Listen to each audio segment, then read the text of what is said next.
Hi, it is Thursday, April 15th. The first hummingbird did show up right on time, same as the last 28 years. I wasn't fast enough with the camera to get a picture. The potatoes are up. So when is it actually safe to plant springtime vegetables? I've done a little research in the Farmer's Almanac, and I've worked up this little kind of guide to show a few of the basic vegetables about the time it's okay to put seeds in the containers. When it's okay, about time to put the seeds into the ground, and then when to harvest. Usually, in northeast Oklahoma, zone 7A, B-ish, April 15th is the average last day of frost. That's the average. That means sometimes it frosts earlier, sometimes it frosts later. Looks like this year, according to the forecast, we're going to get another good frost before May. But that brings on another problem. We've got a forecast to frost.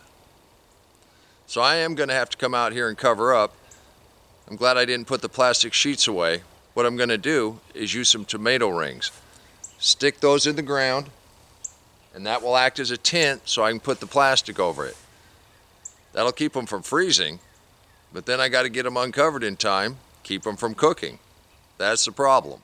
Now, if any of the corner beans come up in the Three Sisters in the next couple days, I'm going to have to cover them. And if any of the cowpeas come up in the next couple days, I'm going to have to cover those. I'm definitely going to have to cover these potatoes. They're looking pretty good. That's why I say we'll see what we get. You got to keep your eye to the sky.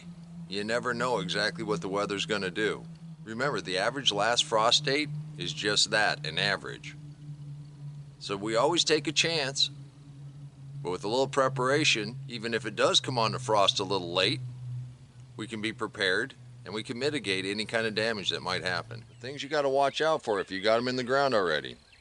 Your tomatoes, your peppers, your squash, your sweet potatoes, your regular potatoes. Tomatoes and the peppers really will take a beating if it gets too cold. And I showed you an example of a squash that got frosted just a week or so ago. It died completely back. The long-range forecast says anywhere from 38 degrees to wintry mix. So keep an eye to the sky, and we'll see what we get. So until next time, take care of yourself, take care of your family, and God bless you. Come on, let's plant. Let's go plant garden.